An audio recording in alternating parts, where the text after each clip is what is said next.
ఈ దుర్ఘటనలో ఏదైతే వైద్య సహాయం అందించాలనో 100% వాళ్ళకి సంబంధించిన వైద్య సహాయాన్ని పరిశ్రమలు అదేవిధంగా ప్రభుత్వం కలిసి పరిశ్రమ యజమానులు పెట్టుకోగలిగినంత పెట్టుకుంటారు.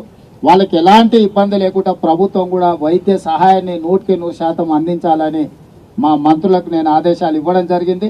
వాటిని పర్యవేక్షించడానికి కూడా అధికారులను చీఫ్ సెక్రటరీని, డిజాస్టర్ మేనేజ్మెంట్ స్పెషల్ చీఫ్ సెక్రటరీని, లేబర్ అండ్ ఎంప్లాయ్మెంట్ ప్రిన్సిపల్ సెక్రటరీని, ఫైర్ డిపార్ట్మెంట్ అడిషనల్ డీజీని ఒక కమిటీగా వేసినాం.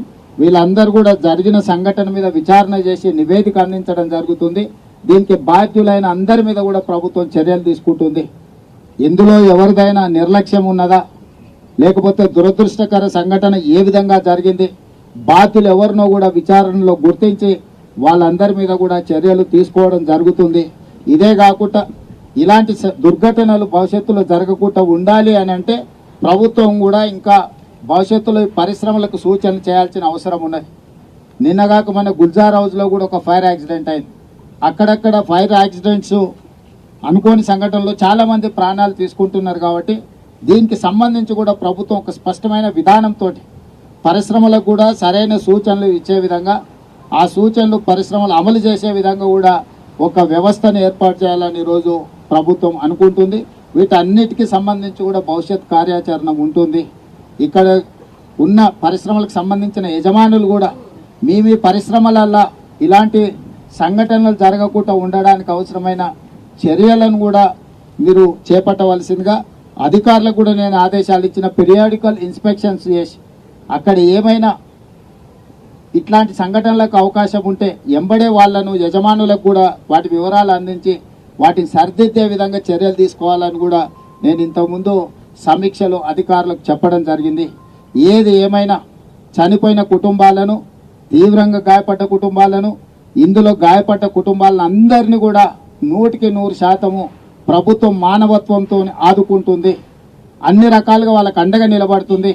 ప్రమాదంలో చనిపోయిన గాయపడ్డ వాళ్ళ పిల్లలకు చదువుకోవడానికి అవసరమైన ప్రభుత్వ రెసిడెన్షియల్ స్కూల్స్లో అడ్మిషన్ల గురించి కూడా మాట్లాడమని నేను అధికారులకు ఆదేశాలు ఇవ్వడం జరిగింది.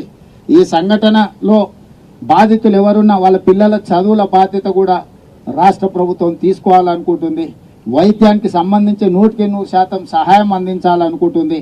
అదేవిధంగా క్షతగాత్రులకు, మరణించిన వాళ్ళకు కూడా నష్టపరిహారం ఇవ్వాలని కూడా ఈరోజు ప్రభుత్వం నిర్ణయం తీసుకున్నది. బాధిత కుటుంబాలను కూడా నేను కలిసిన. దాంట్లో ఒక అమ్మాయి ప్రెగ్నెంట్, చిన్న పాప ఉంది, చిన్న బాబు ఉన్నాడు, ప్రెగ్నెంట్ ఉన్నారు. ఇట్లాంటి సంఘటనలు చాలా బాధాకరమైనవి.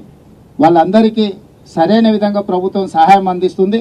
చనిపోయిన వాళ్ళ శవాలను కూడా వాళ్ళ సొంత గ్రామాలకు తరలించడానికి అవసరమైన అన్ని రకాల ఏర్పాట్లను కూడా పర్యవేక్షించండి అని డీజీపీ గారికి, అదేవిధంగా రెవెన్యూ అధికారులు అందరికీ కూడా ఆదేశాలు ఇచ్చిన. వీళ్ళందరినీ ఆదుకునే బాధ్యత ప్రభుత్వం తీసుకుంటుంది. భవిష్యత్తులో ఇట్లాంటి సంఘటనలు జరగకుండా పరిశ్రమలను అప్రమత్తం చేస్తూ ప్రభుత్వం పర్యవేక్షిస్తుందని మీ అందరికీ తెలియజేస్తున్నాను.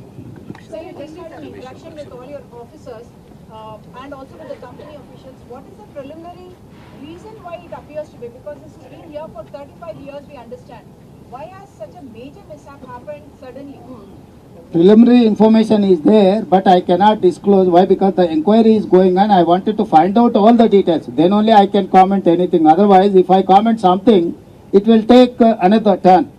So I don't want to make any comments at this juncture. Definitely we will see whatever concerns are there, whatever lapses are there, whatever regulation has to be implemented. We will examine everything. We will take a serious view on those incidents. And at the same time, I have told my people to give 1 lakh for deceased family, death family and injured family, 50,000 for immediate expenditure. Next few days they cannot go for work or they cannot do anything.